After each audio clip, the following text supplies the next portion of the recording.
Ito yung pinaka-excited ako na duo since kilala naman si Patrick as main dancer. Nakapag-interpretative dance ba kayo before? Eto na, first time. Sobrang nakakapanibago rin to sa akin. Sa'yo rin ba? Medj. So the story of our dance is magkuya. Si Patrick yung younger brother. And then ako yung kuya, older brother. Mag-abroad siya. Tapos ako parang... Patrick and I want to make you guys feel what a lot of Filipinos feel. Kasi maraming pamilya ngayon na may OFW.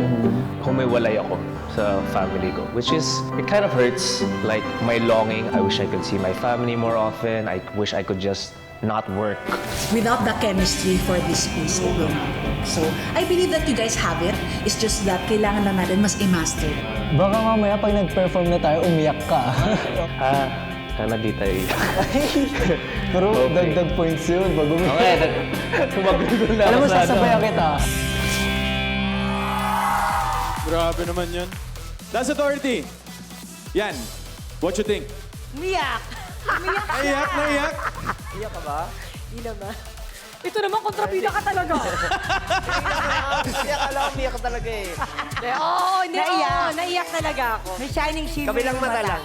Hindi, ito yung sinasabi na hindi mo kailangan mag-dialogue para maramdaman o maintindihan yung ginagawa at kinikilos ng dalawa. Malinaw at klarong-klaro sa panonood ko kung ano yung gusto nyong ipahatid sa amin. Sobrang natamaan ako. Kasi relate ako dyan. And for sure, Josh, relate ka din. Dahil balita ko yung family mo daw lahat nasa Abu Dhabi. Opo, lahat. Kapatid ko, magulang ko nasa Abu Dhabi sila. For sure, pinapanood ka. Anong gusto mong mensaheng iparating sa kanila? Mom, Dad, ate, kuya, sana proud kayo sa akin. And ito na ako. Ito na ako, nandito na ako.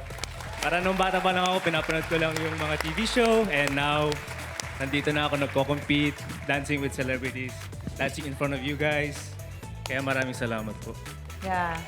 Ayoko magsalita ng tapos ha, kasi konti pa lang yung napapanood ko. Pero sa ngayon, mukhang kayong dalawa ang favorite ko. Sa ngayon. Thank you po. Thank you. Salamat po.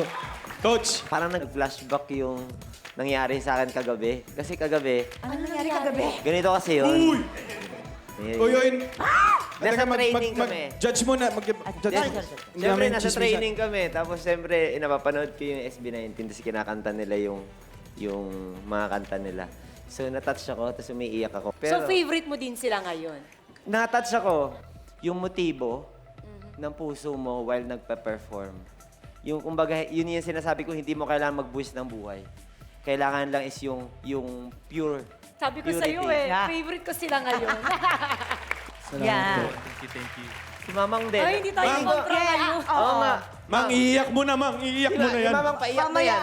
Ano ba, hindi. Kasi as an OFW myself, wow, di ba? Matagal din ako naging OFW. Pero, teka muna, i-dedicate muna natin itong inyong performance sa lahat ng mga OFW natin Thank you all po. over the Yes, world. Ang bawat awitin may kwento. Yung awitin na yon sa pamamagitan ng sayaw ninyo, na ipakita ninyo ang mensahe ng awitin. Kung sinabi nila sa ngayon, favorite nila kayo, ako, favorite ko na rin kayo sa ngayon, ha? Although, hindi pa natin nakikita yung iba. Kumbaga sa akin, pumupunto na kayong dalawa. Yeah, Mang. Yes. Shoutout kay Coach Angel. Yay! Nakita. You know, thank you, Dance Authority. Thank you. Last Vision Patrick and Joshua.